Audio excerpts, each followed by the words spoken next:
shall pay, Black Prince. I curse you with my name. You shall be Blackula. Blackula, the Black Avenger, rising from his tomb to fill the night with horror. Blackula, Dracula's soul brother, deadlier even than he. You know, he is a strange dude. You're the nut that ran in front of my cab. You're the only imbecile on this street. Boy. Blackula. Look at man, you found, she's got to be around here somewhere. Now listen, you take your hands off of me. I don't know you. He thirsts for your blood. He hungers for your soul. Warm young bodies will feed his hunger. Hot, fresh blood will quench his awful thirst. Make it a Bloody Mary. Are you, into the occult? No! How about the, heavy stuff? What do you think of vampires? Vampires? I think they're possibly the most fascinating of all. More horrifying than Dracula. The Black Avenger, Blackula, from American International Pictures.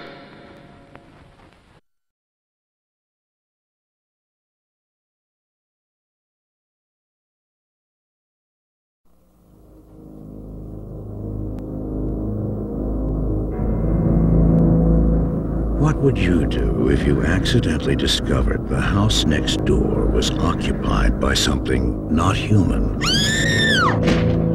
Something horrifying. Something unspeakably evil. No one believes you. Mom, I didn't have a nightmare. Not your mom. They did kill a girl over there. Not your girlfriend. Charlie, is this some sort of a trick to get me back? Not even the police. Look, I know it's crazy. I know that, but look, Lieutenant! It knows that you know. You'll do anything to protect yourself. But it will do anything to protect its secret.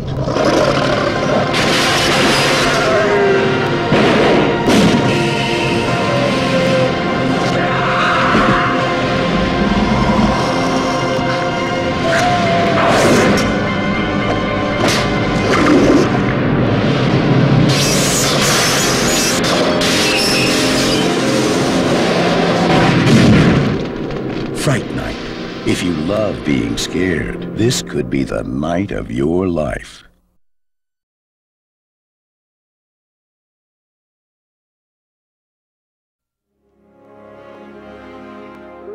For centuries, they have roamed the earth.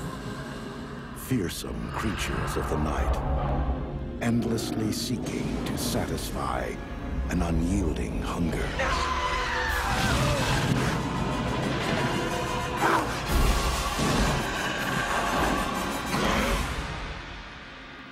Now, the world's last vampire is about to encounter something infinitely more terrifying than himself.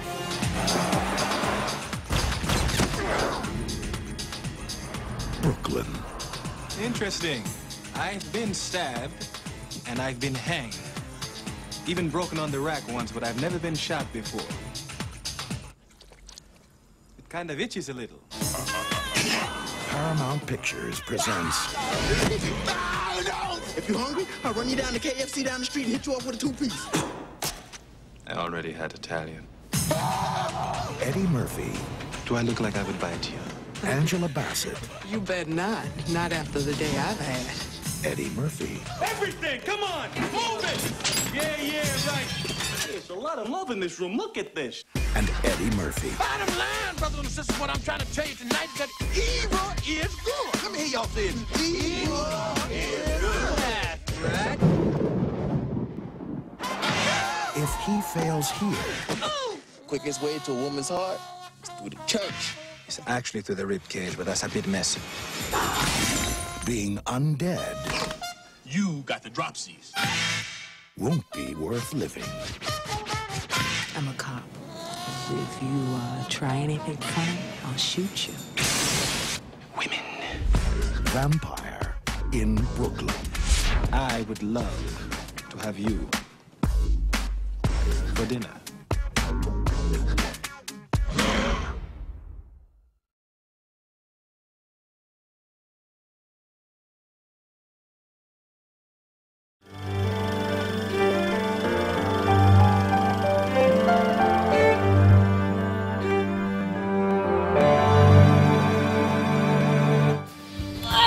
My hand! It's burning! She's losing too much blood. You have to choose. Either you let the change happen, or you suck the venom out. You know I won't be able to stop. Well, I have an idea. Why don't you just let her become a vampire? Yes. What? Ew, no. Why not? Because. Is it because you're afraid of commitment? No. Are you afraid she's gonna play baseball better than you? No. Then what's the holdup? Edward, it's like you're a recovering drug addict that's dating crack. It's never gonna work. Oh, it hurts so bad! I don't want her to be a monster. It's better if she just has a long and happy life with me. You better hold on tight, Spider Monkey. Did you say something That is so lame. Not to mention, really gross. Does anyone care what I have to say about all this?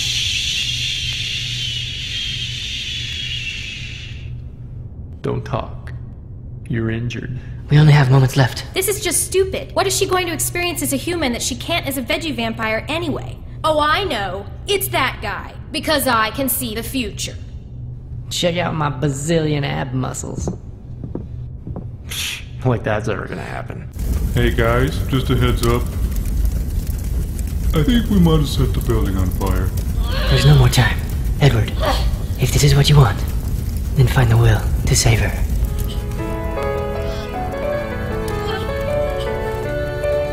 Gonna make the pain go away. Too late. I'm already a vampire. Let's go eat some people! Woo! Here come the mumbly lyrics. Mumble, mumble, twilight mumble, yeah. But vampires, they can't live in the sunlight. They do in my world. I think I'm gonna be sick.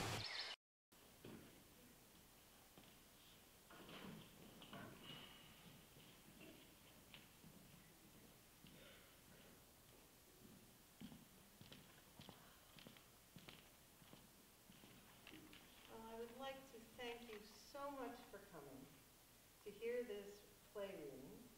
The most important things that UWM Theater Department does, I think, is to support the creativity and the interests and the work of students. In particular, I am very proud of Melissa Newman. She has been working in every single dimension you can think of on her artwork and her writing, and I know that she's very eager to hear your feedback after this play reading. So without further ado,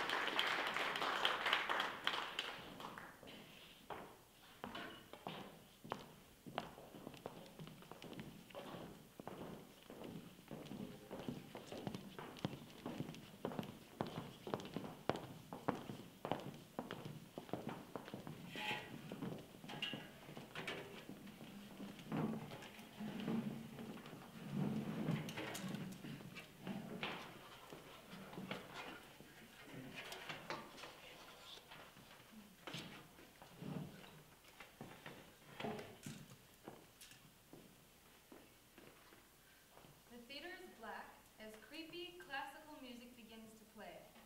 The lights slowly turn on to reveal two figures facing the audience. It is Count Wolfgang Delancey III, a very tall man that looks like Bela Lugosi, as Dracula and Alexandria, mistress of the macabre, much shorter and resembling Vampira. Good evening. Welcome. The song continues to play as Count Wolfgang is about to speak again. We are The song continues at its volume. We are glad. The song continues. Stop it! Turn it down or supper, darling. The volume lowers and we can hear Count Wolfgang and Alexandria speaking through the song. Thank you. We are glad you could all join us for this tale. We have Wait a second. Looks at Alexandria. You are not what I had in mind for this part. Come again. Well, and I'm not saying you aren't an attractive vampire, but I was hoping for someone a little different in build. How so? Okay, look, I was hoping for a girl that looked like Elvira. You know, the body of Jane Mansfield. Count Wolfgang quickly creates the hourglass figure with his hands and positions his hands in front of his chest.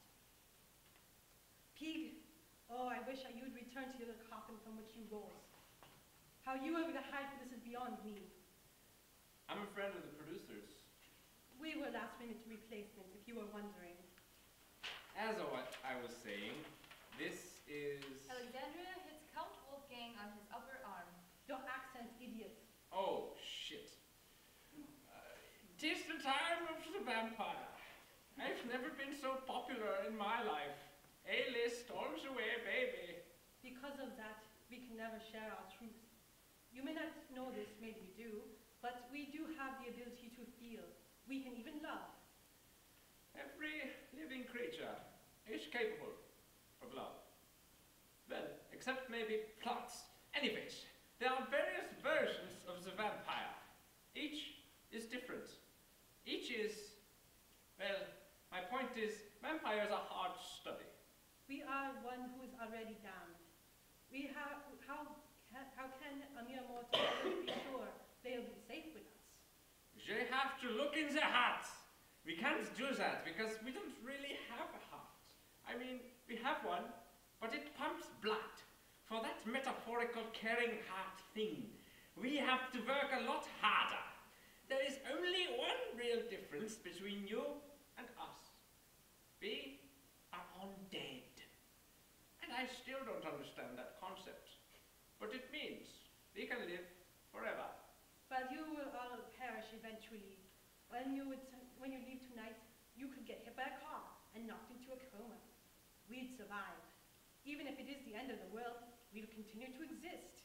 Along with the cockroaches. And share. Don't get me wrong. We can be destroyed. It just takes a lot of effort on your part.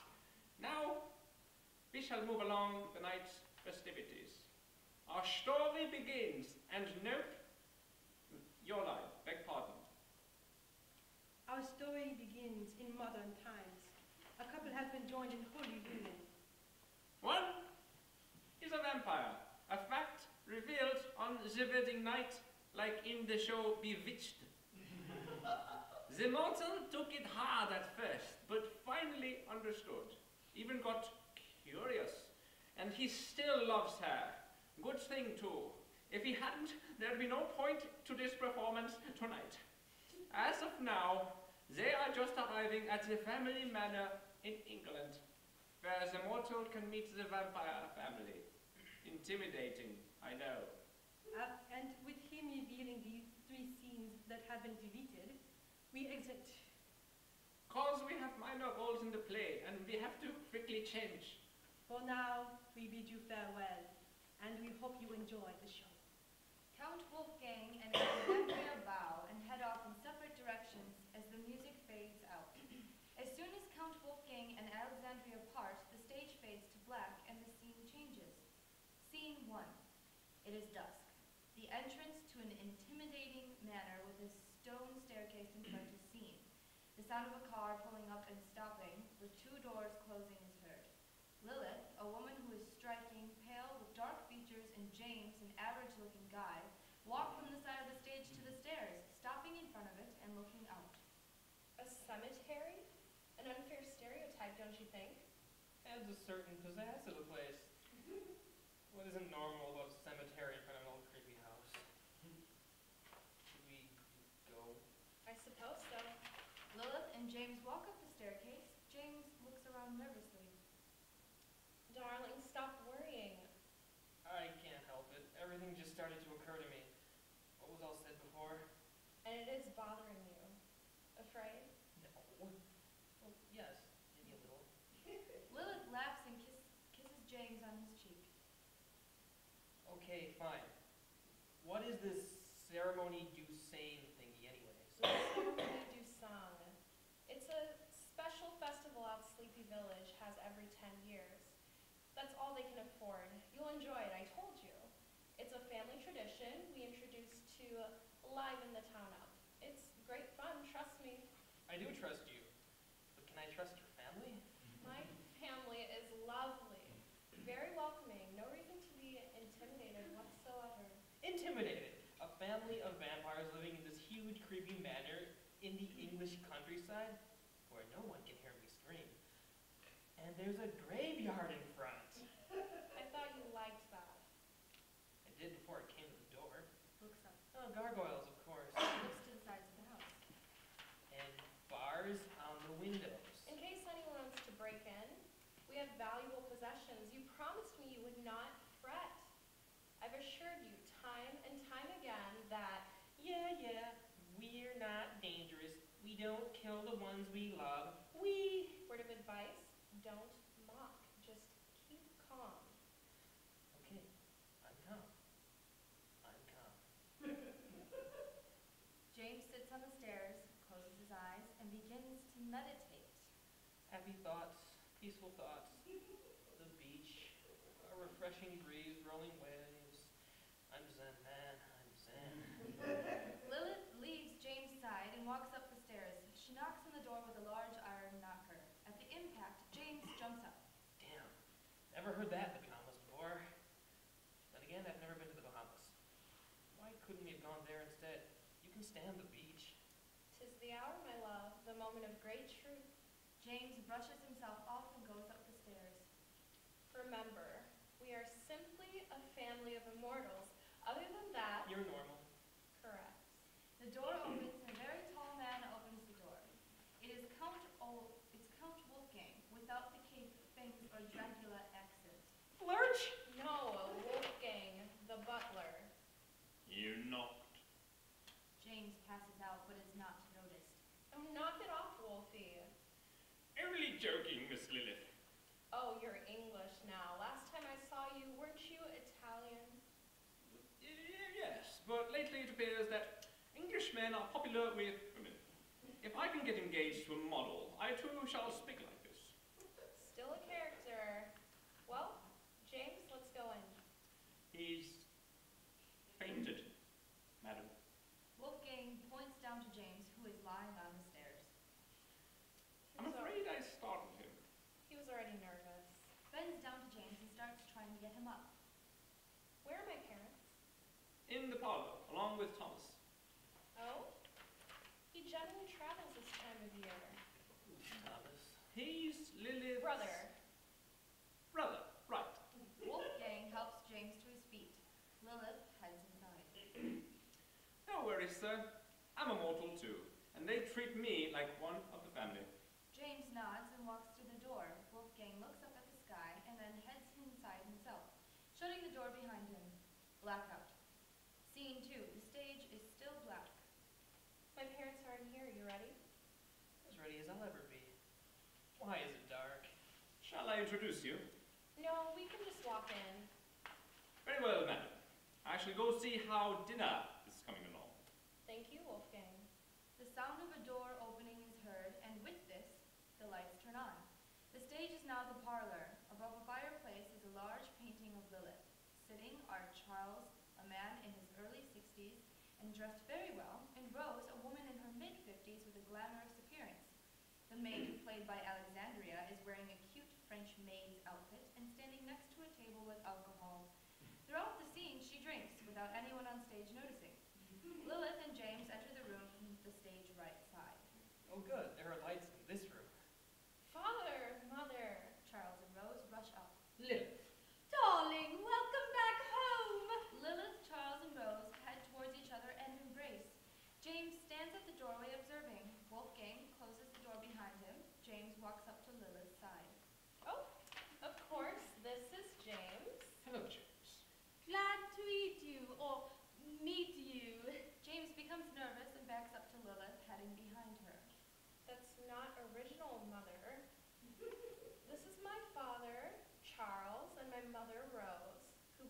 that old joke? James shakes Charles' hand. Good to meet you, sir. James shakes Rose's hand, more nervously. Ma'am, good one. My wife simply jests. Sit down. Sit down. Rose and Charles sit on the sofa they had already been seated on, facing the entranceway. Lilith and James sit across. We were so surprised when Lilith told us she had married. Not as surprised as I. Lilith and James turn around. Lilith stares straight. Thomas, so glad you joined us.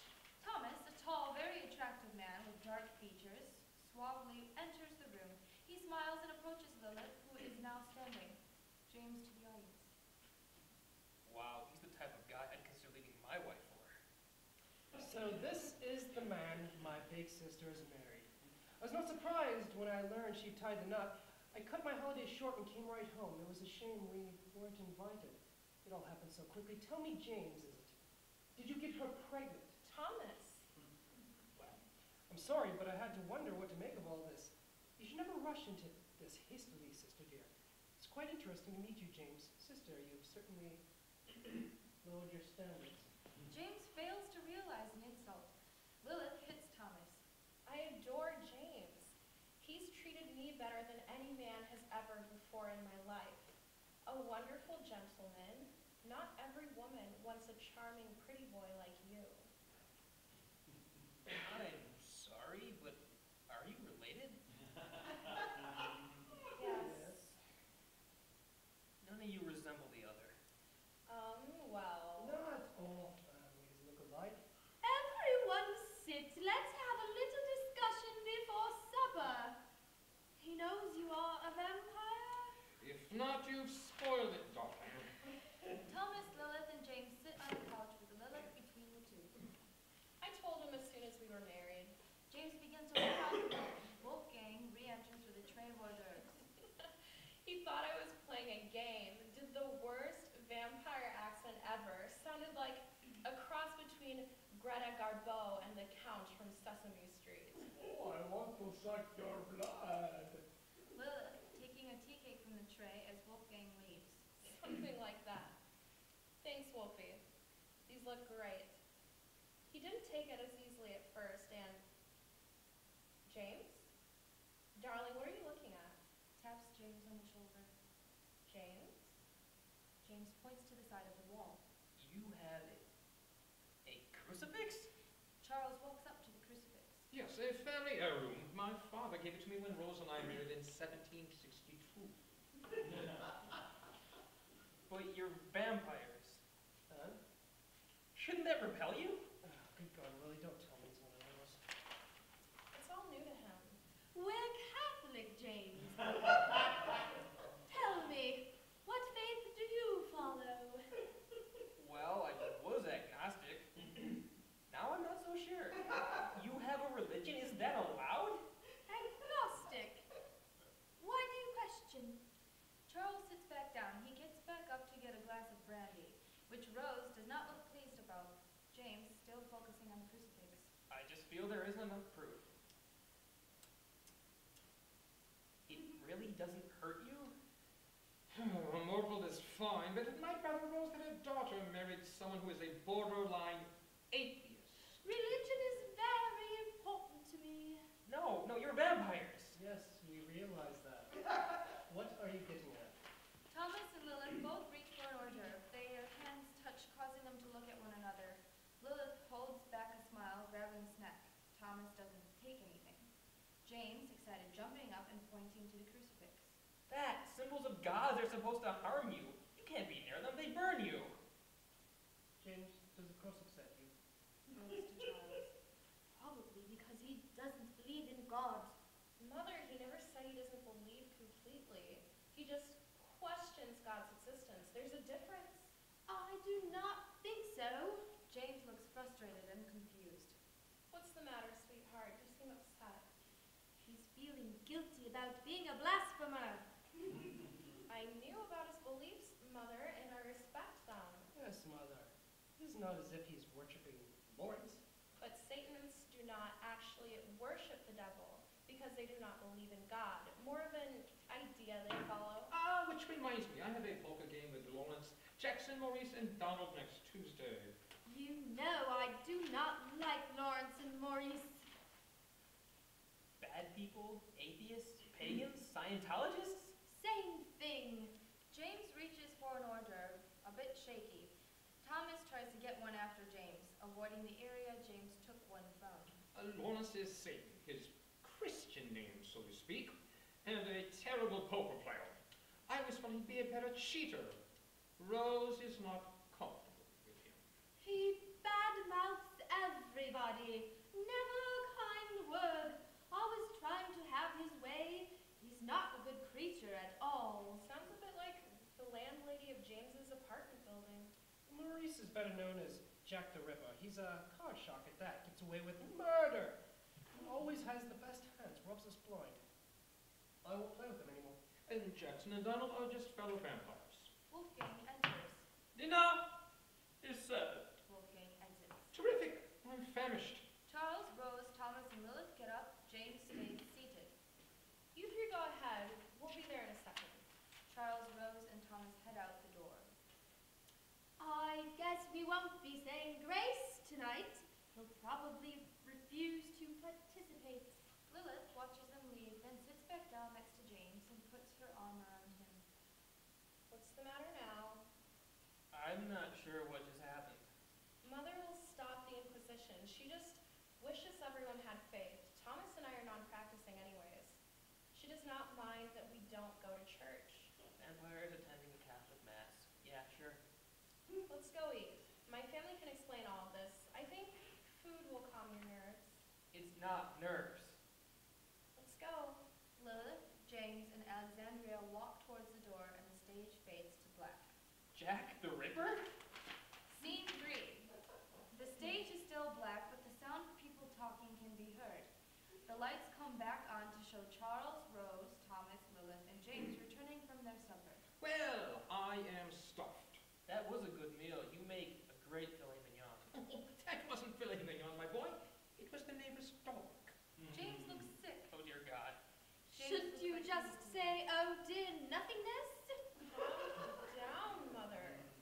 James, Father is only joking with you. He's seen too many episodes of The Addams Family.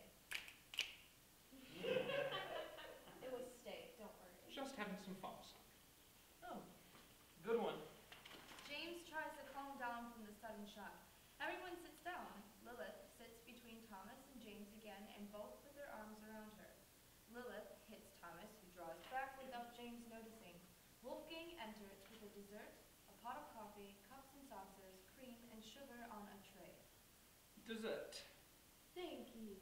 Wolfgang sets it up on the coffee table. Anything else? That's all for now. Oh, sir, shall Alexa and I begin organizing the coming festivities? Yes. What's going on?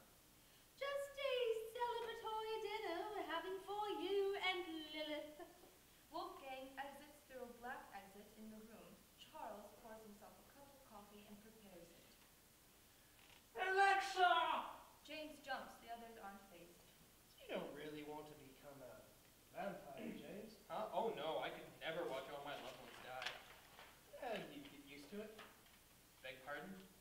Wolfgang and Alexandria return in the room carrying candles and tools. Alexandria drops something and bends over to pick it up. Thomas checks her out as she does. Lilith notices and hits him on the arm. James sees this. Stop checking out the help, brother. Alexandria follows Wolfgang out of the room. Before she leaves, she notices rubbish on the floor and kicks it under the couch. You're very protective of your brother. I want him to be a proper gentleman, not a pervert. Shouldn't she wear a longer skirt? Wolfgang isn't parading around in a Speedo. Well, that wouldn't be pretty. Leave Alexa alone, Lilith. She's a hard worker. Best maid we've had since Dolores. Wolfgang and Alexandria return in the front entrance and go out the back. Alexandria unwraps a piece of gum and drops the wrapper on the floor. She bends over to pick it up. Both James and Thomas watch her. Lilith doesn't notice James, but elbows Thomas. Alexandria comes back up and smiles at Lilith, who gives her a dirty look. James sees Lilith do so and decides to ignore Alexandria as she leaves.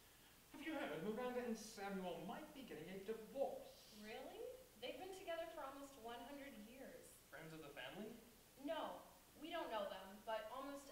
see Miranda. James begins taking a drink. She's Bigfoot. James spits out his drink, which somewhat hits Rose. Bigfoot? You know Bigfoot? We just said we don't. We know of the other legends and creatures that are out there. Some become celebrities after being spotted. Some just lead regular, everyday lives, like us. And apparently she hates being referred to as Bigfoot. They all do. Samuel was never happy about his wife being filmed like that. They try to be careful. He curses the Peterson guy. His wife is considered the most beautiful of their species. But she is getting a little too old to be in the Miss Sasquatch contest. Her hair has lost its matting and coarseness, and she isn't as fat as she used to be. Samuel just isn't attracted to her anymore. I always thought she'd live him, but she does have an eye for younger males, much like you, Mom. Oh, Lilith! Wolfgang and Alexandria walk through the room carrying trays and bottles. They exit through the front door. James pays some attention, but it doesn't bother him. Are werewolves real? I thought your friend Vince was proof of that. Is Vince a werewolf? I was being sarcastic. But there is a guy in the Midwest said to be a famous werewolf in Wisconsin, if I'm correct. Oh, yeah, George Winters. He's known as the Beast of Bray Road. A lovely gentleman. I met him once. Works an office job during the day. On his time off, he runs wild, stalks people in cars. Call it a hobby. There are witches and warlocks. Lilith used to date the son of the most powerful warlock family in Europe. Ugh. I saw Marcus when we were in the village earlier today. Is that why we hurried along? Yes, he'll pay me a visit. He always does. Wolfgang and Alexandria return and head out the back door again. What else is out there? It's hard to determine all. Lilith, is it true some guy named Glenn Beck is the latest of Dr. Frankenstein's creations? I've heard that. He's one of the rejected versions. More outrageous and hideous. Nothing like good old Harold. Harold? Lilith gets up and grabs a picture from a side table. She hands it to James. Dr. Frankenstein's original creation, the prototype, a fun guy, threw the most amazing parties. They were the stuff of legends. Every October we would head to Germany to celebrate Oktoberfest, Harold style. I was sad when I learned he died of cancer. You would think the doctor's great-great-grandson would have spotted it and got him some new parts, but no, he was too good to steal from the graves, pathetic worm. James hands the picture back and Lilith returns it to the table. Was there a meeting of all you creatures? Yeah, we have a weekend event like Comic-Con minus the nerds. I love Comic-Con. Lilith is sitting back down. Sorry. Thomas laughs to himself watching Lilith as she exits. Wolfgang and Alexandria come through carrying a sturdy table. They're struggling to keep it off the ground. I think this is the last of it, sir. Wolfgang and Alexandria exit. What are they doing? Spring cleaning. It's October. Then fall cleaning. Just ignore them. James looking in the direction of Wolfgang and Alexandria. All right. Zombies or mummies real? Is it really possible to rise from the dead? Who knows? But I don't believe in voodoo. It's wrong, that black magic. It goes against God. Once you are dead, you should be dead. But you're all dead. No, we were bitten while we were still alive. We wouldn't die and then come back to life. Darling, if we were all dead, we wouldn't be alive. You know what I've been curious about? Lady Gaga. Aliens. Illegal or from outer space? Martians. Oh, sorry, it's a big deal in America. It's a big deal in Europe, too. If Martians came to Earth, do you think that they'd be treated any better? I do. People in America aren't happy when Mexicans cross the border. But they don't have vaporizer guns. We'd probably treat aliens quite well. Are Canadians who cross the border treated badly? No, I don't think many do. Those lucky bastards get health care. I don't blame them. They'd want to live in dreadful America. They all lack culture. Normally I'd be offended, but I've learned from Lilith none of you care for America very much. Rose still refers to it as the colonies. Why? We wanted to fit in when we moved to England. We developed distaste, as many others were feeling at the time. Sadly, we may have stereotyped ourselves. Say, Lily, has James begun asking you about the vampire stereotypes? Yes. Can we turn into a bat? Are we repelled by garlic? That crap? Vampires started all the myths and legends about themselves. We entertain the mortals and throw them off our course. They believe it all. Well, even a stake drilled through the heart would kill anyone. Gullible fools. Did you know pouring lemonade on a vampire is like being burned with acid? Really? No. The whole blood-drinking thing and in immortal life, vampires decided to let that be known, but add a little zest to the legends. And we still invent mood things. We do hate it when mortals try to take it into their own hands. Their ideas are so lame. Should have asked you all this before we came. Might have made it easier for me to meet you all. Can you reveal all this to me? Yes, I trust you will not share any of this, and if you do, who would believe you? Riddle me this then. If you drank someone's blood, wouldn't they become a vampire? Every vampire movie I've seen, that always seems to happen. I believe we should have Wolfgang answer that. Lilith motions James to get up. Lilith, Thomas, Rose, and Charles attempt to move the furniture to the sides, but stagehands rush out to do so for them. Thomas takes a gong from one stagehand, an attractive, young, dark-haired girl, much to Lilith's dismay, and brings it. James looks at the stagehands confused, then at the audience. Alexa enters and pulls down a screen. The stagehands set up a projector.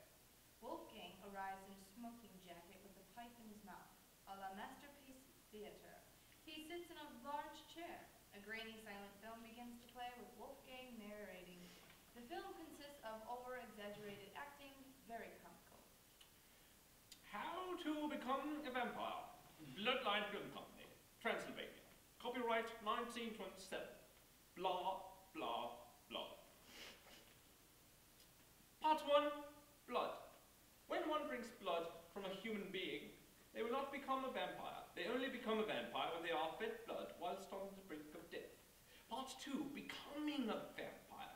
You have to be near death in order to become a vampire. A vampire will feed you their unholy blood. By consuming it, you will somehow become a vampire. We have not figured out the reason for this, but it happens. If a vampire simply feeds on you, you will not become a vampire. If they just drink your blood and you die from an extreme loss of blood, resulting in this exaggerated death scene, you will be a dead mortal. You would only be saved if a vampire develops interest to keep you breathing, though not technically alive. That's another debate in another film. Thank you for watching VBS. We keep making these films because of the kind contributions of viewers like yourself. If you donated more money, we'd make better films. The film ends, the screen rises, and the stages quickly sit back to normal. All the characters return to where they were before. James is still standing confused. That answer your question, though? James sitting down but looking off stage. Sure. Charles looking at his watch. It's 10. Time to turn in. Charles and Rose get up and head out the door. Good night, children. Charles and Rose exit. I have plans tonight myself. Hot date? As a matter of fact, yes. It was nice meeting you, James. And glad to see you again, Sister dear. See you in the morning. Thomas exits. Lilith watches him, paying no attention to James. Seems too early to go to bed. Lilith? Lil? Oh, yeah. Want a tour of the house? There aren't any secret passageways or a dungeon or anything like that. No, James. It's just an average manor. There's a cemetery, though. Father explained that at dinner. Leftover from Halloween, remember? Lilith gets up and takes James' hand. Let's go. James gets up and he and Lilith walk out the door, blackout. Scene 4. The stage is still dark. A grandfather clock strikes midnight. After the chimes finish, the lights come back on to show a library setting with a rug, desk, large shelves of books, and a large chair. Alexandria is sweeping up the floor. Rose is sitting in the chair reading a book, wearing a long robe over pajamas, slippers, and reading glasses. Rose is buried in the book, so as Alexandria sweeps, she just moves the dust under the rug. Lilith enters the room wearing a long, white, flowing nightgown. Her hair is falling around her shoulders. It is midnight, Alexa. No need to be working. You may retire now.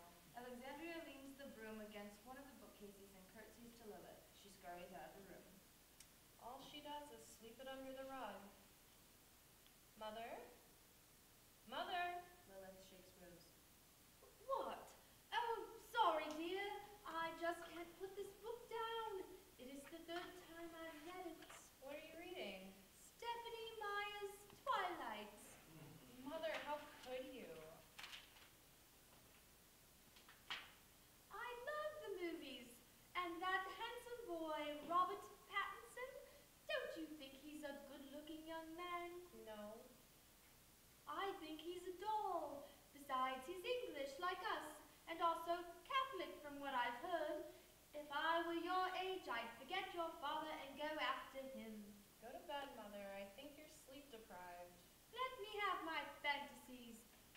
night, sweetheart. Rose kisses Lilith on her cheek, drops the book on the chair, and leaves the room. After she has exited, Lilith picks up the book and flips through it. I should throw this piece of crap in the incinerator. Lilith drops it back on the chair and goes to the bookshelf, looking at the titles. The wall separating the two bookshelves opens and a hand guards Lilith's arm. Lilith is not phased. I figured you'd come to me. Let me go. The hand releases her arm and Thomas steps out. He is wearing the same clothes as before. He grabs Lilith, trying to get her to go through the passageway. Let's go. No. No? I've seen that look before. Well, it's not like we have a choice. Do you want to get caught? It's your, you should have listened to me face. Thomas releases Lilith and she sits on the desk. He sits next to her. Well, why didn't you? Lilith puts her hand on Thomas's face. You're pastier than I remember.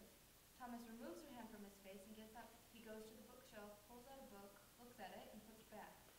Don't change the subject. Besides, it's England. We're all pasty here. You've more color in your cheek. Not as dramatically pale as when you left. Lilith lies down on the desk. I spent the summer on the beach. It was lovely. There are many vampires trying to get a tan now. They've tired of the goth look. Lily, why did you marry me? Lilith rises and looks at Thomas. He asked me and I had to get him back here somehow. Thomas facing Lilith. Couldn't you say in that false, sweet voice of yours, "Oh, darling, my parents heard of our love and are anxiously waiting your arrival"?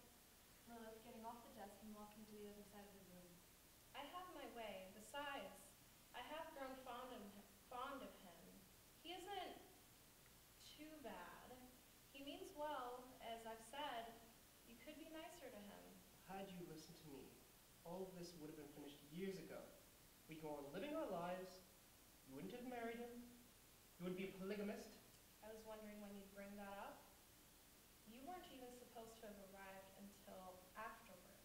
Thomas grabs Lilith forcefully and kisses her. She doesn't fight him, but enjoys it. Lily, I love you. I want my wife back. I don't want to masquerade as your brother anymore. Bet you didn't see that coming. Thomas lets go. Lilith moves back to the desk. Thomas follows. And doesn't he mean anything to you? You cheated on me. You've obviously slept with him. Were you faithful the decade I was gone? There were no other women? Yes. Yes, you were faithful, or yes, there were other women? I was faithful. I never dreamed of cheating on you. I'm not the same guy I was when you met me. I'm beginning to think what for. I am sorry. You're the most important person in my life, and you know I love you more than anyone else. More than the others, more than him. With him, I feel alone, not myself. I force myself to find something I liked in him. He's a sweet guy, but I don't actually care for him. You, I do. So you need not worry, but you all said to get James back here, no matter what I had to do. I wasn't going to kidnap him. Kidnapping isn't as easy or as fun as it was a century ago, believe me. I want him to trust me. When he proposed, I panicked and said yes. But I realized that it was the only way to get him here. It's tremendously simple. The boyfriend meeting the parents who live across the ocean is more intimidating than meeting the in-laws. Well, thinking about it, it could be equal. Hard to tell. What do you think? I don't even know what you just said. But who can blame him for falling for you? Thomas kisses Lilith. God, I've missed you. You're still my lovely succubus, my beautiful black-haired groom. Wicked, gold-digging chorus girl, as you christened me when we first acquainted over a century ago. I have something for you. The necklace I gave you when you proposed for me. Thomas pulls from his pocket a small jewelry container and gives it to Lilith. Lilith opens it and produces a silver necklace with a demon woman pendant. So I did leave it here. I thought I lost it somewhere. Thomas puts the necklace around Lilith's neck. In case you can't see the necklace, it is a winged woman. It is available online. Mine is original deco heirloom from the 1920s. Yours will be a copy. I suppose I'd better get back to James. Why did you come down here? I knew you would be. I'm the hot date you mentioned in the last scene, right? Thomas smiles and nods. I'll sneak to your room then. You're already staying in our room. I'm in the room at the far end of the hall. Pulling out a vial from her pocket. Here, give him this. What is it?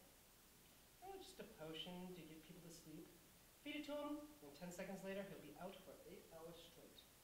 Lovely, a date rape potion. Marcus used one in the 1890s. Thomas kisses Lilith on the forehead, walks towards the secret passageway and smiles at her. He exits. Lilith looks in his direction, touches the pendant, and leaves through the door. Blackout. Scene 5. James is lying in bed, typing on his laptop. The bed is in front of the window with closed curtains, and next to the bed is a nightstand with a dim lamp. The stage is dim, with the main light focusing on James' position in the bed.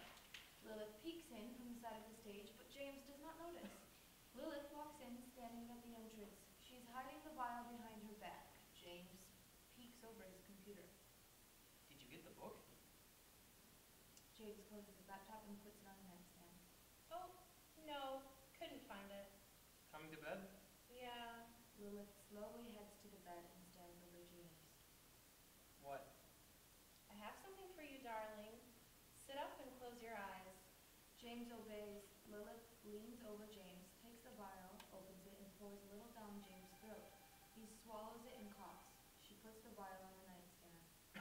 What the hell was that? Family secret. Just a drink. I thought you might like it.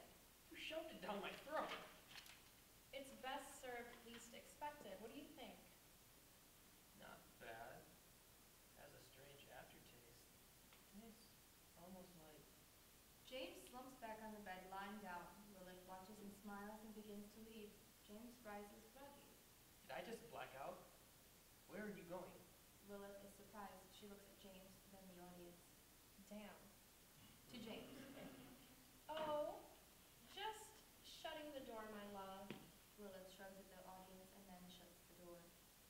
You know, that drink isn't bad. Can I have some more? Please do. Lilith approaches James slowly and once again forces him to drink the rest of it. James reacts as if intoxicated and slumps down again. Lilith puts her arms on James' sides and makes sure he is completely gone. She leans forward to kiss James on the cheek. She comes back up, head straight, looking down and slightly smiling. James and Lilith are now in the position of the vampire and her victim from the picture The Vampire by Philip Burne-Jones. She gets up and walks towards the door. Before leaving, she blows a kiss. Oh, darling, I am very sorry. Sleep well, my fool. The lights fade to black as Lilith exits, with one light still focusing on James for a few seconds after she has gone, then go out completely. Scene 6. The stage is still black, but a conversation can be heard. I just don't understand why you did that to me last night. Honey, I already explained this a dozen times. But he is curious why you weren't there when he woke up, aren't you, James? You're not helping, jackass. I felt like he needed a good night's sleep, James. That is all. Jet lag. I wasn't tired. You looked it. I get tired of losing power in this house so much. When will the lights come back on? Wait, I thought they were just switching the scene. They are, but we need to cover it up. Oh, yeah. So you lose power a lot because you live in the country. Why not move to London? My family loves its privacy. The doorbell rings. I wonder who that is. I'll get it, of course. It's my job. Wolfgang was here. He was the one going, Woo! Thank God, I thought those were real. Good thing your mom isn't here. Shouldn't you be thanking nothingness? Wolfgang is heard walking to the door and opening it. The lights come back on.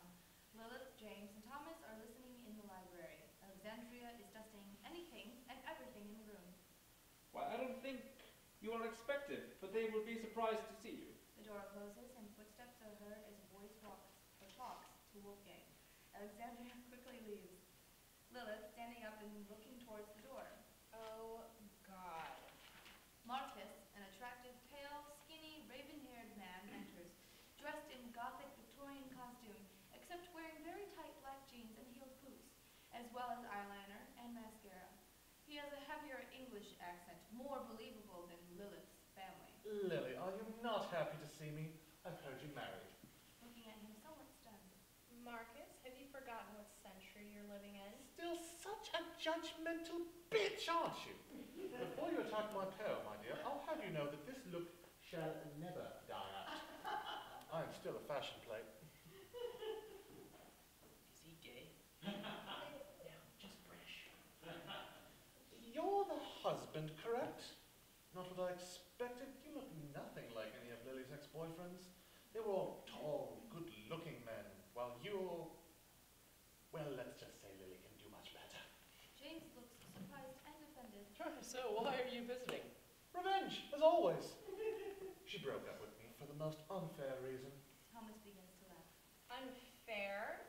You son of a bitch. I came home one day and found him in what I can only describe as a scenario with 2 women, another man, and a goat. Pervert. Crude. Besides, you were the woman who had a new man every week. On Sunday, she'd meet them. By Saturday, they were dead. Not exactly innocent, you vicious trollop. Have you told your husband everything there is to know about you? Yes, Sure you have. I have. Have you really? She just said she did. I was trying to create a pattern. I know, but it wasn't funny. Well, anyways, now that I've met you, what's your name? James. James Lee.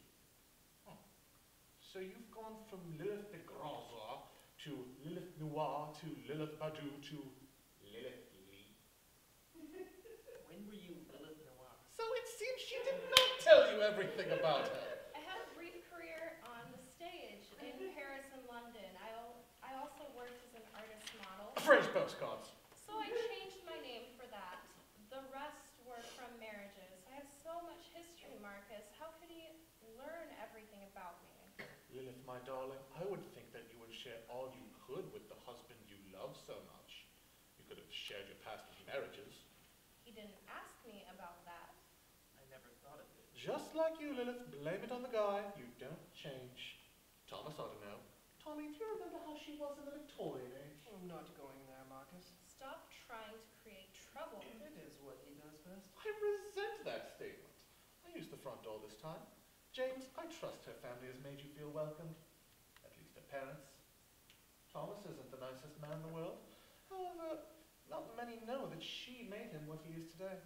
She is responsible for that man. Have you noticed how oddly overprotective she is of him? Kind of, but they said families are just like that. Of course they did. You two have an excuse for everything, don't you? Clever vamps.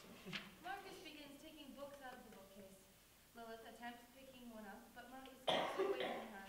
James and Thomas watch. James is amused. Thomas is annoyed. After throwing more down, he realizes he has found 2 he was looking for. He opens one, containing an old bottle of liquor.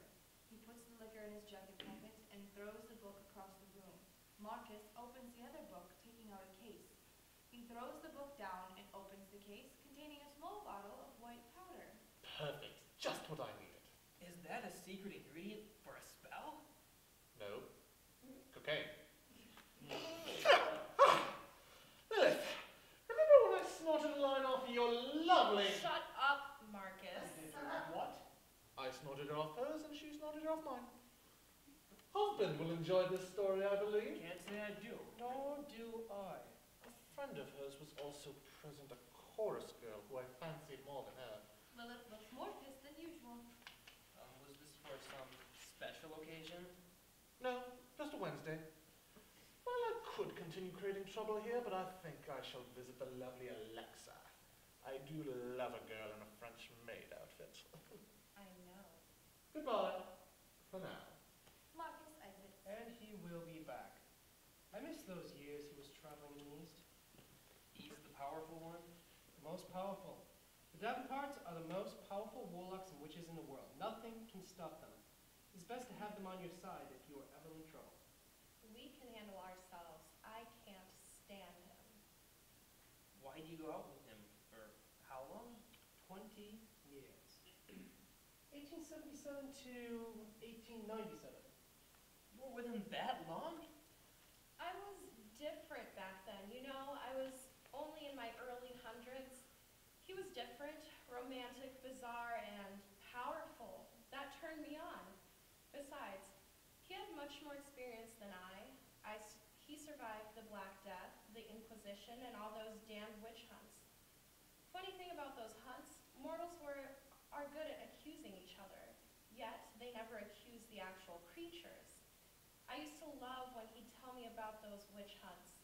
He'd join the angry mob, torch all ready, pitchfork up, drag his neighbor out of bed, and watch him burn at the stake.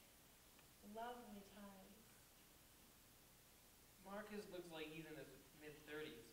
The way you describe him, he sounds like he's nearly 1,000 years old. All I know is that he was born in the 10th century.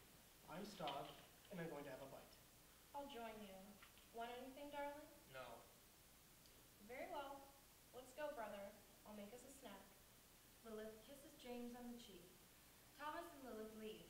James looks at the books. Blackout. Scene 7. The lights are still out. Well, well, I figured I'd find the two of you here. The lights come back on. Marcus, Lilith, and Thomas are in the library. The secret passageway entrance is open. Marcus is at the room entrance with his arms crossed, looking at Lilith and Thomas, who have been making out on the desk. They stop when they see him. Alexandria dusts everything in sight, including the characters. I swear the two of you can't keep your hands off each other for 5 seconds. Aren't you afraid that square will find you? Lilith straightening herself out.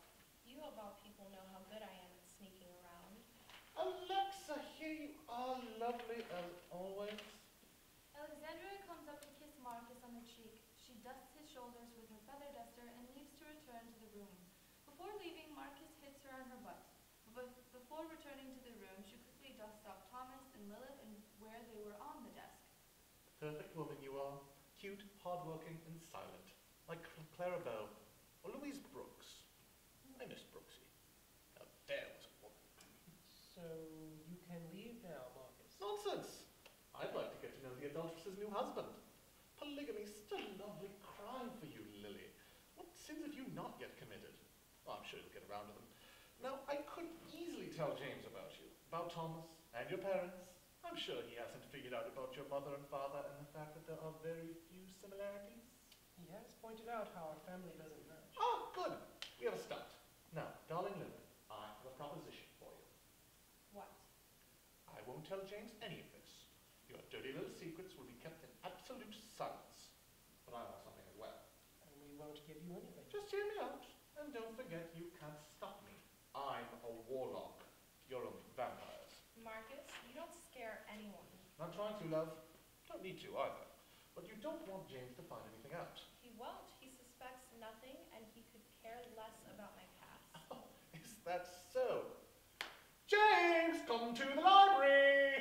Marcus, what the hell are you doing? Proving that you'll do my bidding. Or I'll tell James the truth and he'll leave. And then where will you be? Wolfgang, come quick. That's it, Marcus. I want you out of this house. Thomas grabs Marcus's arm and starts pulling him towards the door. Wolfgang enters and observes this. Is he drunk again? No, leaving. Help Thomas escort Marcus out. Yes, madam. Wolfgang grabs Marcus's other arm and he and Thomas drag him towards the door. James comes in right before Marcus is escorted out. Here you all are. I thought you'd be in the kitchen. What's going on? Nothing, darling. Marcus was just leaving. By force? Let me go, you assholes! I can turn you on to slugs! Marcus is finally taken out of the room. He is heard from off stage. Don't let it fool you, James. She's holding a lot from you. Dig a little deeper. Learn the truth. The front door opens and closes. Thomas returns. He's gone. What was all that about? He's only jealous. Ignore him. He only wants to confuse you. He makes up the most ridiculous stories in an attempt to sabotage my life. Can't get over that I dumped him. Quite sad. Oh well. Thomas, let's go get the snack now. That was why you left in the first place. Why'd you come back here? We realized there was something else to do first. Something else came up. We wanted to make sure Marcus wasn't creating any trouble, and good thing we checked he was, and I have to protect my sister from that cat. You two sure are closer than me and my sister. Hey, since he's such a powerful warlock, why couldn't he escape from that? Special effects aren't in the budget. Ignore Marcus. It'll be one of the best things you could do. Let's go, Thomas. Lilith and Thomas leave. James sits on the desk looking confused. Alexandria comes up to him to dust his back. He looks at her unamused. Alexandria bows and scurries out. Blackout. Scene 8. The lights are still out and the clock strikes midnight. The lights come back on, the chimes finish, and we see James frantically searching through an album in the library. The secret passageway opens, which James notices. A dark figure begins to emerge, causing James to jump up scared. He screams. Marcus comes through the passage. You scream like a girl, mate. Don't do that again. I'm glad you're back. I could use your help. I'm surprised you got away without Lilith spotting you. James returns to sitting at the desk and searching through the album. Marcus steps behind him to observe. It's odd. Last night I remember her feeding me some type of elixir. Not half bad, actually. She tried it again tonight, but I didn't take it this time. I spit it out without her noticing. Then she laughed at me when she thought I was out. She left the room and sneaked into Thomas' room. Should that worry me? Well, what have you found so far? I took your advice. That doesn't mean I'm good at finding anything. Everything I found, she's already told me. Avoid asking Charles. He'll only tell you about how Bram Stoker based the character Dracula on it. Already made that mistake at dinner tonight, dude. Most boring 2 hours of my life. Yes, I was quite the rogue in my day. Bram knew it. It would make a great story. Why did you propose to her? It was strange. Ever since I met her, I felt this spell over me. She was different than other girls. I knew.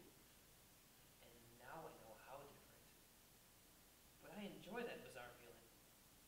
Is it love? I'm starting to wonder. Ever since we got here, she's been treating me differently. Back home, she seemed kinder. After we married, she told me how at night she'd listen to my heart beating and how she loved that sound. Now I feel she doesn't want me around. She's putting up a front or something. She seems like she wants to be with her family. I feel out of place here. I've tried to fight back, question her behavior, but I hear a voice inside me. Lilith, it says, "Don't bother, fool." I wonder if it just comes with the territory. So I married a vampire. Why fight it? Hence the title. Oh yeah, now it makes sense to me. You're the quick one, aren't you? So, you don't love her then, mate? No, I do. I think so. I care for her deeply. I just wonder if she cares for me. She keeps making these excuses. I don't know if I buy them. You love her. How do you know? It's in your eyes when you look at her, that sort of thing, mate. Why do you torture her? It's pretty immature. Honestly, she's the only girl who ever dumped me. First it pissed me off, and I was hoping for revenge. But I realized it made me want her even more. You still love her, don't you? I never stopped. I was so damn close to getting her back. But then a new guy came into the picture. She felt he was better looking, shallow bitch. Lily always did prefer that tall, dark, handsome type. Everyone loved Lilith. Besides her cute face and sweet ass, she's a unique, intelligent, fun girl. She's a catch, and she knows it. That's what I thought when I met her. I now just have conflicting feelings towards her. Sounds to me like you question if you can trust her, and I can tell you why that is. Vampires do have powers over mortals to entice them in. Lilith has used that over all men, even Thomas. Her brother? Okay, Lilith would not be very thrilled if you knew this, but I feel I might as well help you out. Plus, I live to upset that tramp. That is my wife you're talking about, you know. Marcus goes into the secret passage and returns with a box marked Important Documents. James continues looking through what he has in front of him. Marcus dumps the large box on the desk, grabbing a binder and flipping through it. He stops somewhere in the middle and puts it right in front of James. Marcus points at something and James begins reading. Marcus continues to dig through the various files, obviously searching for something. Seen here, Lilith Noir and Thomas Badeau starring in Salami? Salome. Showing until April 3rd, 1907 at the Grande Theater. They were actors? If you want to call them that. Lily was sleeping with the producer, Thomas with the producer's wife. That's how they met. Turn the page. James turns the page and his eyes widen. Oh my god, they got married? Are they even related then? Do you realize what you just said? Lilith is guilty of a great many things. Murder, torture, rape, abduction, perjury, soliciting, blackmail, fraud, theft, smuggling, rum running, arson, bigamy, but never, Incest? Oh! No, they aren't related. Only in their unholy union are they family. Married? Seriously? The last several scenes, they barely had any chemistry. Vampires can love, but are incapable of a deep, meaningful love that humans can experience. Only a cold love, one that is barely noticeable. Didn't you listen to the prelude? That explains their lack of connection. That, bad acting, or lazy writing. September 17th, 1917. Lilith de Groza and Thomas Bedell married. The couple have been... I bet Thomas was never a vampire. Lilith made him one. Her diaries are in here. Not from every year, but a few. They met not long after her and I parted ways. She loved his looks, and they started this terrific romance. Seems to me they've been catching up on lost times. They were together for 20 years before marrying. She turned him into a vampire when he was 25, 3 years into the affair. And here it is. Read this passage. This is a fun scene. All I do is read. Make it more interesting then, mate. Sound like the villain for once. And then let's celebrate that this is the one scene that Lilith is not in. Wolfgang and Alexa enter in period costume to act out the speech. January 29, 1790. I'm free of that horrid husband. Free to live the rest of my life as a vampire. He didn't perish right away, no. But after several hours of torture, he was finally destroyed. It is his fault I lost my precious son. Tried to take shelter with my parents and explain to them of my new life. Mother threatened to turn me over to the village elders and burn me alive. Father thought I was crazy. Mary refused to help, even after I offered to turn her into a vampire. Mary? Her sister. Continue. They are now drained of blood, and the village is up in arms. Luckily, I'm not suspected. I told the village elders I was afraid I would be killed next. So I was fleeing? The idiots didn't suspect a thing, not a thing. I'm leaving the village at this very moment to seek out vampires to be safely part of a coven. Wow. It's lucky she recorded this specific event. And that they didn't try to hide any of this better. Wolfgang and Alexa bow and rush off, removing costume pieces as they leave. And now it's time for a plot dump. Her parents are that coven she found. She wasn't from Transylvania, but from some village in Romania. And her real name isn't Lilith, she changed it. She no longer remembers that name. She also had children with Thomas. James standing up. Why am I here? Well, I think she wants you to be a part of the coven. They lure mortals into their family to make theirs larger. At least she did way back when. But I don't want to be a vampire. I made that clear. Realize you have no choice. You've been marked, chosen. Nothing you can do about this, mate. Chances are you have no escape. But if you do want to try to escape from here, I know a way out through the cellar. It's in the main hall. They've never used it. I think they're busy with some festival anyways. You know what that is?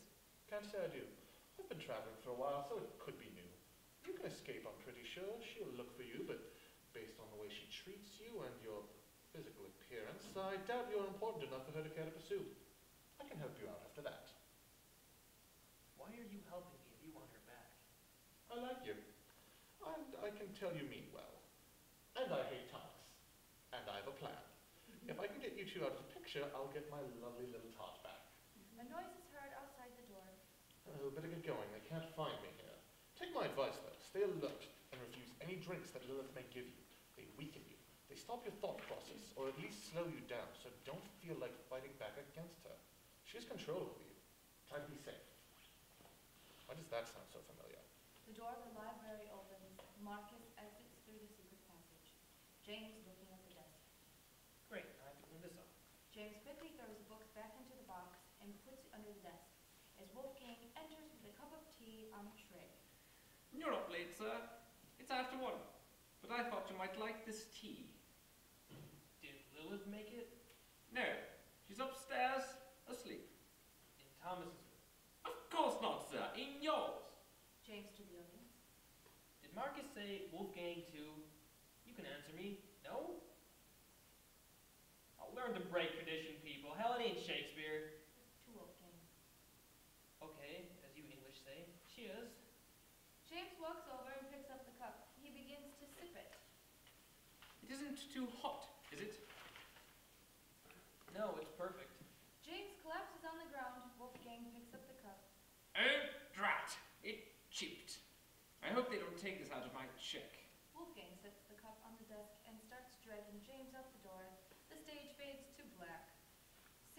9. James wakes up at the entrance to the house in the main hall. This is in front of the stage, or curtain, if there is one, with a door and steps leading to it. There are windows with bars on them at the side. Oh, this cannot be good. James begins frantically pacing the stage. He looks confused and nervous. He goes back up to the door and tries to pull it open as best he can, but still he's unsuccessful. He hits the door with his fists. Oh, should this worry me? James sits on the platform step, puts his elbows on his knees and his head in his hands. He begins to breathe heavily, but is trying to calm himself down. Okay, let's think this through. There has to be some logical explanation for this. Someone whistles, and an inhaler is thrown to James from off stage. He takes a hit and tosses it back. His breathing starts returning back to normal. So the door is locked from the outside. Bizarre, but I can deal with this. Yeah, after all, there must be another way out. Okay, let's calm down and think this whole situation through. His breathing is once again normal, but he is still nervous. He rises and paces the hall. Now, let's see. Whoever locked the door from out there could have come back in here, right? Okay, let's hope. Didn't Marcus mention how they have an escape route in the cellar? All I have to do is find the cellar. Stops walking into the audience. By the way, I haven't lost my mind and begun talking to myself. I'm simply thinking out loud. Continues pacing back to himself. Anyway, the cellar. Would it be wise to go to the cellar? If this was a horror film, would someone start screaming to me, "Don't go down there, it's a trap"? But how the hell else can I get out? Why would they lock me in here? Standing in the middle of the stage. Me, a simple graphic designer originally from Kansas, fell in love with a girl who turned out to be a vampire. My friends did warn me about her, and I was blinded by love. Told me I was rushing into this too quickly, and I should calm down. Maybe I should have listened. Never mind all that. Cellar. He runs off stage, stage left. Nope. He runs back on stage, then off stage, stage right. Score! The stage goes black. The sound of a large wooden door opening and closing can be heard, followed by the sound of feet carefully maneuvering down them, as it is dark and James is trying to not break his neck.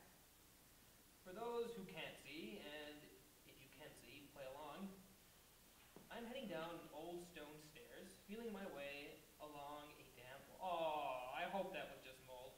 I am being careful because the last thing I want to do in this place is die from a broken neck. And as a casual observer, torches would be a good idea here. James continues his journey down the stairs. He reaches the bottom. Oh, finally. I wonder where the hell I am, besides the cellar. The lights of the stage turn back on to reveal a dungeon in the cellar. The walls are dirty stone, and on stage left and stage right, there are two skeletons chained to the wall. In the center of the stage is a large, sturdy table draped with a blood-red cloth and brown leather restraints. Lilith, Rose, and Charles are surrounding the table with Lilith on the stage left side. They are all wearing black-belted ceremonial hooded cloaks, and for the first time, their fangs are clearly visible. Alexandria is dusting. Wolfgang is organizing the table. This was a mistake, wasn't it? You're in our lovely little dungeon. It's a bit stereotyped. James, darling, how glad I am you could finally join us. What? Why, I told you you'd be the guest of honor. I knew you'd be smart enough to remember this was the only way out. Thomas believed you to be too daft to trust Marcus. I'm glad you finally got here, though. How long have you all been here? Only half an hour. We snuck around without you seeing. Were you all waiting down here? In the dark? Yes. Mother wanted to light a torch or open the curtains, but a light would have spoiled the surprise. Why am I down here? It is time for our late ceremony to song. We have it every 10 years. I thought Lilith already informed you. She did, and you know what? I'm not at all interested, so if you don't mind, I think I'll leave. Okay, bye. James attempts to run back in the direction he came from, but Thomas steps in front of him. Don't try to run. We'll easily catch you, and by the way, that wasn't mold. Thomas grabs James by the arm and flings him in Lilith's direction. You're so rough, Thomas. No need to hurt him. Please, what is the point of being gentle? I'm sensing that you're going to kill me. What did you think? You were the guest of honor, fool. Look around. This isn't a cocktail party. Unless it had a me. Lilith shrugs it off. Just because I found out about your history, I'll forget it all. It really doesn't matter to me that you lied about Thomas or your first husband or your parents or... When did you learn all of that? Oh. Well, last night after you snuck off to Thomas's room, I went to the library and looked at old photo albums and read old letters and learned about all that. To tell the truth, I was a bit relieved. I had questioned why you'd been sneaking off to your brother's room. James, I'm surprised. You really were interested in my family's history. I figured you were trying not to worry. You told me I had no reason to worry. I know. I lied. Wolfgang finishes setting up and approaches the vampires. Is there anything else? No, you may have the rest of the day off. Very good. Thank you, sir. To James. Sorry, kid, but you didn't have much of a life anyways. Wolfgang exits. Why do I really have the feeling you're going to kill me? I am. You told me you loved me. Lilith, looking at her fingernails nonchalantly, and walks up to Thomas, who puts his arm around her. I never cared about you. There were times I could barely stand you and had to control myself from not just killing you then and there. But I controlled myself, remembering my purpose for you. Rose and Charles begin preparing the table. Which was... Lilith walks around James as a lion would its prey. This coven has to feast upon the blood of a mortal family. The family's blood is very special to us. I haven't the faintest idea why, it just is. It makes us powerful. We can't survive without it, living on the blood of other mortals. However, we choose not to live without it. For the past 200 years, we kill a member of the bloodline every 10 years, for the blood makes us better, stronger. Sadly, none of us could trace a member of that family in Europe anymore. We always save some of the blood, so for 30 years, we were all right. We were wondering if we wiped them out. But then in the late 90s, I made a discovery. The family was living in America. So I traveled there, found the perfect specimen, and I watched over him. Like a demonic presence. I followed you, James, from age 15 until the moment you approached me. I had a terrific influence over you, and I successfully got you back home to my family. There are flaws here and there, and it took much longer than we anticipated, but the plan worked out nonetheless. Thomas, walking up to him in almost a threatening way, but glad to be telling him. And now, you are going to die. And I'm very glad. Lilith, please. I cared about you so much. But you no longer do? You wanting to kill me makes it hard. Then we're on the same level. You do not care for me, and I do not care for you. Though I do find it somewhat sweet you still trying to care. But why should you? I took your life and fucked it up, Sugar. You're a pathetic maggot, a worm. You've never been anything to me. I don't care what happens to you. I care what happens to my family. But you are not a part of that. You are only a part of a long line of rubbish souls that are meant to keep my family alive. And as Thomas has stated before, there is no use to try to escape. 4 powerful creatures against a defenseless mortal? I find that a little sad. For a mortal, you aren't bad. Now, we are fair creatures, so we can kill you the easy way or the hard way. There are other ways besides those two, but they get awkward. If you don't try to fight it, you will barely feel a thing. If you try to get away... Then believe me, sweetheart, we will make you suffer. James starts slowly creeping towards the window between the 2 skeletons, which is covered by a thick black cloth. Well, then I guess there really is no use. Pulls the cloth off the window to let the natural sunlight come in. Fighting! The sun shines on the people in the room, and Lilith, Thomas, Charles, and Rose look bewildered, entertained by James' actions. They laugh amongst themselves. Oh, come on. Did you honestly believe that would work? I told you you weren't afflicted by the sunlight. Walking up to James. You really are daft, aren't you? I'm daft. Why do you put a window in a dungeon? Besides, I thought it could work. You told me you didn't drink human blood. Technically,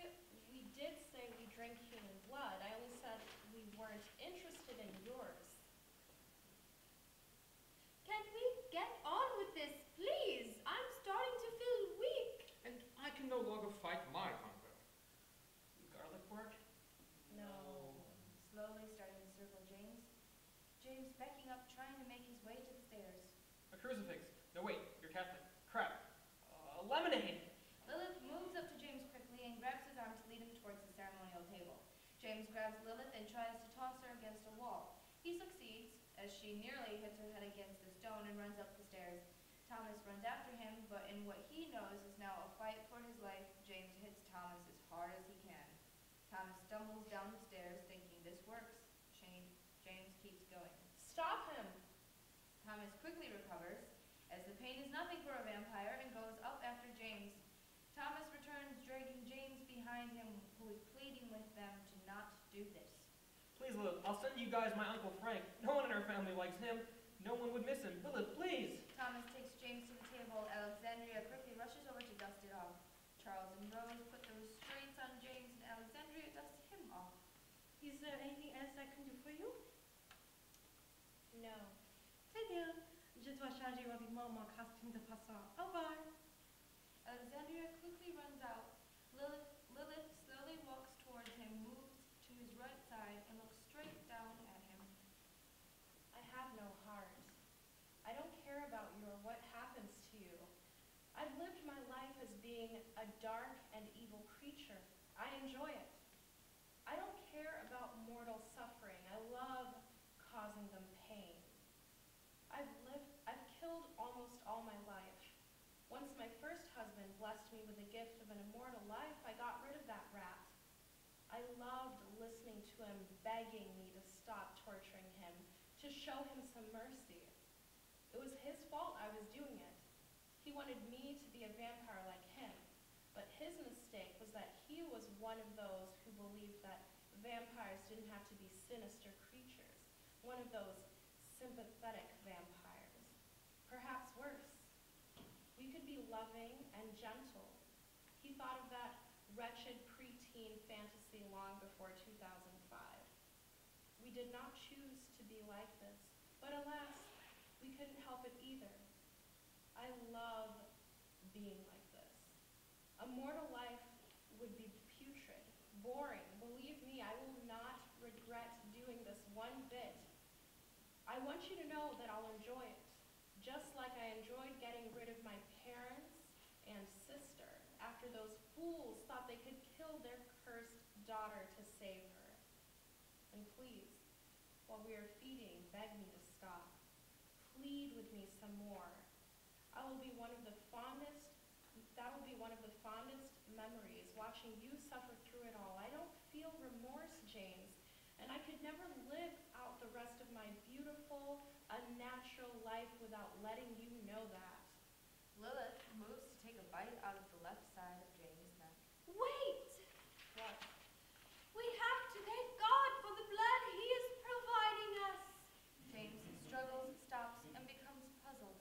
God damn, you've got to be kidding me. Hush, blasphemer! Thomas, please carry on. Rose, Thomas, and Charles join Lilith around the table and make the sign of the cross and join hands. Bless us, O Lord, and these thy gifts which we are about to receive from thy bounty through Christ our Lord. Amen.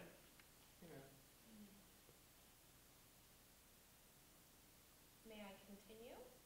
My evil speech has been utterly ruined. Lilith, ever since we met, I realized I've got one regret to live through. My one regret is you. Good. Thomas, Rose, and Charles back away from the table so only Lilith is standing next to James. Lilith adopts the same position as before and takes a bite out of James's neck, who screams at the sensation. She rises, blood dripping down her mouth. She savors this for a few seconds as James squirms. Lilith smiles, nods to her family, who have now surrounded James, and they all begin to feed on him at the same time. The stage goes black, only filled with the sound of James's agonizing, painful screams. Finale. Screaming. It dies down. The stage is still black. The lights come on dimly, revealing Count Wolfgang and Alexandria standing in front of the stage with smoke rolling on the stage from the sides. They appear and sound exactly as before. Count Wolfgang is eating a donut. Alexandria is just finishing dressing, quickly perfecting her look. I made it. Ouch. That was harsh. You could not leave that backstage. Count Wolfgang finishes chewing what he has in his mouth and swallows. What? The donut. I didn't want someone to steal it. Who would steal a half-eaten donut with your slobber all over it? I wanted to finish it. Strawberry jelly filled, mine favorite. Count Wolfgang is about to take another bite, but Alexandria grabs it from him and throws it to the side of the stage. They act as if it hits somebody. Count Wolfgang reacts to that, but Alexandria does not care. Oh, sorry, brah. May we just finish so we can get out of this hellhole? You're only upset because my part was bigger than yours. So I'll admit, you looked really cute in that maid costume.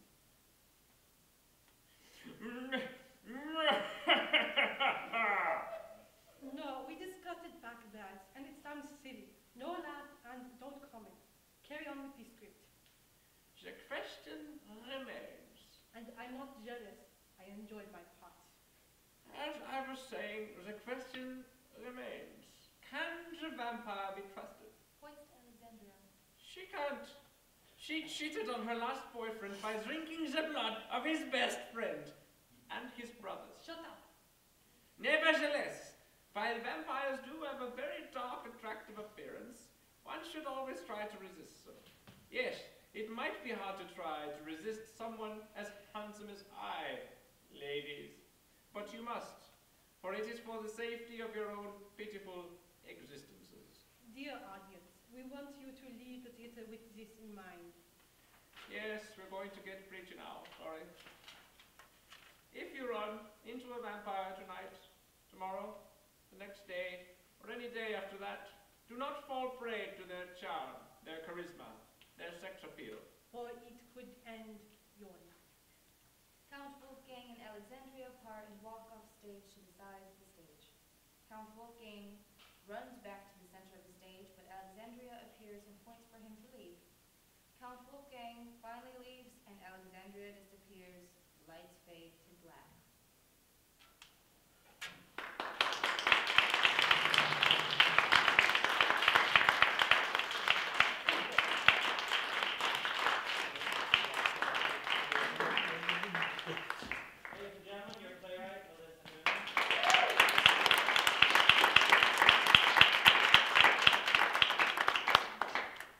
Thank you for coming, but there's another part. If you have to go, we understand, but we'd like to invite you to stay for a talkback.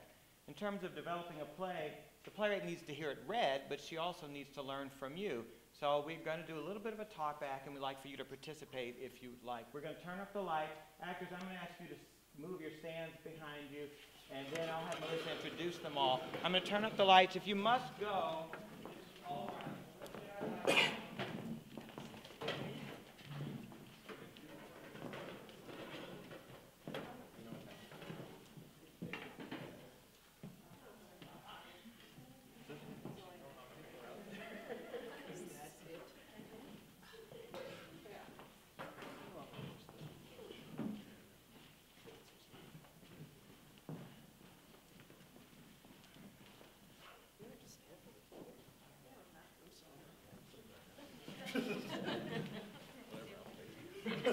Melissa, you may want to sit on stage, but you might also want to take some notes.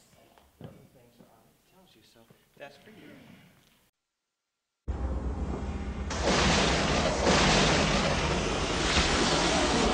Have you ever seen a vampire? Forget whatever you've seen in the movies. It's not like they're seducing everybody in sight with cheesy Eurotrash accents, all right? They don't turn into bats. Crosses don't work. If you want to kill one, you drive a wooden stake right through his heart.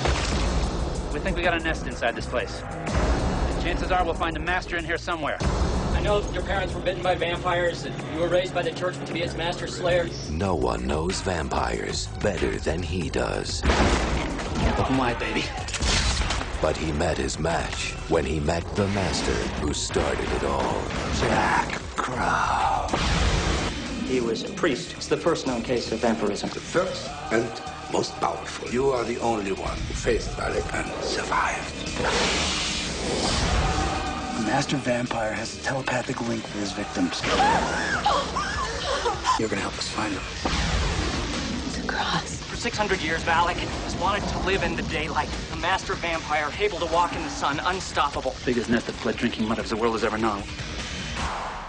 Time to kill some vampires.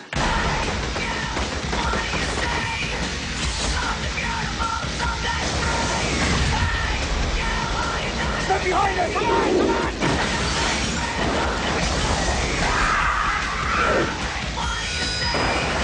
You can't kill me. James Woods. From the master of terror comes a new breed of evil. John Carpenter's vampires.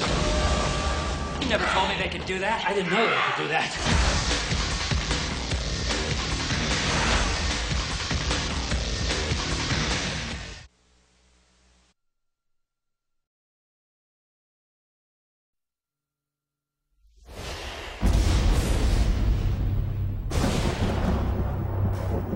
It's a fear. A fear that turns to horror. The irresistible vampire Lestat. A presence so powerful. It has awakened an ancient evil.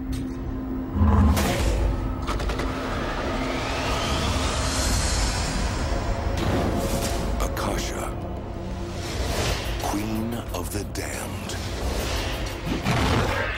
She takes pleasure in only one thing. Destroying life. Human and immortal alike. Let her come. Come out, wherever you are. I've come to give you the world. We are the powerful. We should walk fearless in the open. Lestat has joined with Akasha. He's lost to us now. Step aside. Never. Join me or die.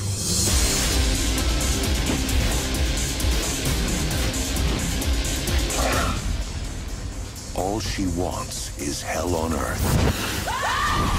We must fight Akasha.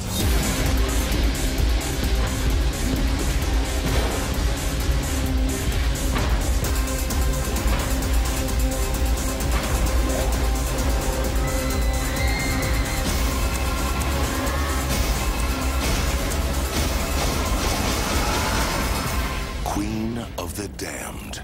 Come out, wherever you are.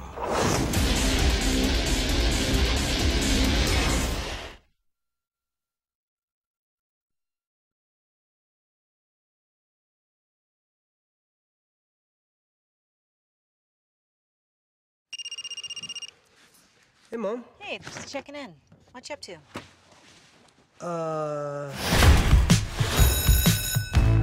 Adam Johnson. Adam? You know Adam's missing, right? Right, kids aren't coming to school. It happens all the time. I don't know if you were paying attention to roll call, but he's not the only one that's gone. You're nuts. This is my son, Charlie, and his girlfriend. Hi. So Jerry is our new neighbor. Hey. Hey. Now listen to me. We graphed up all the disappearances. That's you right there in the center, next to his house. I really hate to be the one to tell you this, but that guy, your neighbor? Jerry. Yeah, he's a vampire. That is a terrible vampire name. Jerry?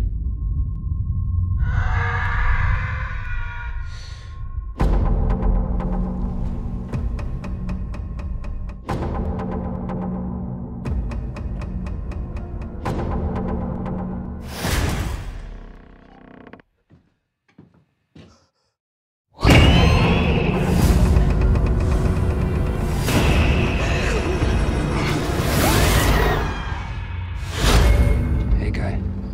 You've been watching me. I've been watching you. Your mom, there's a kind of neglect, gives off a scent. And your girl, she's ripe.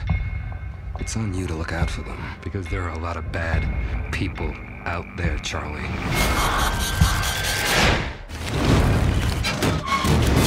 What's that?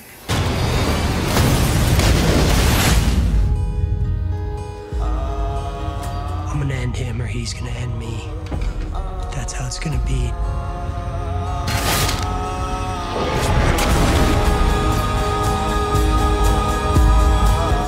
Charlie's gonna find me. I'm counting on it.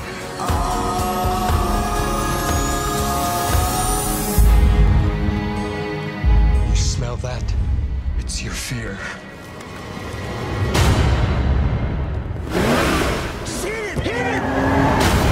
Did I kill him? Hopefully.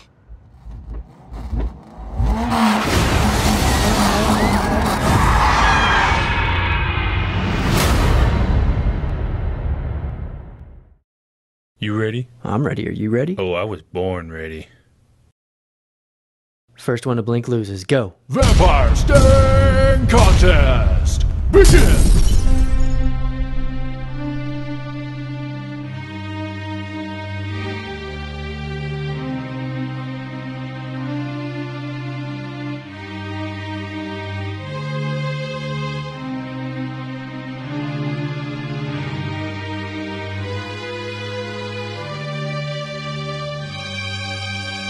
Hey, who's that dude making out with Bella? What? Where? Oh. Ha! In your face!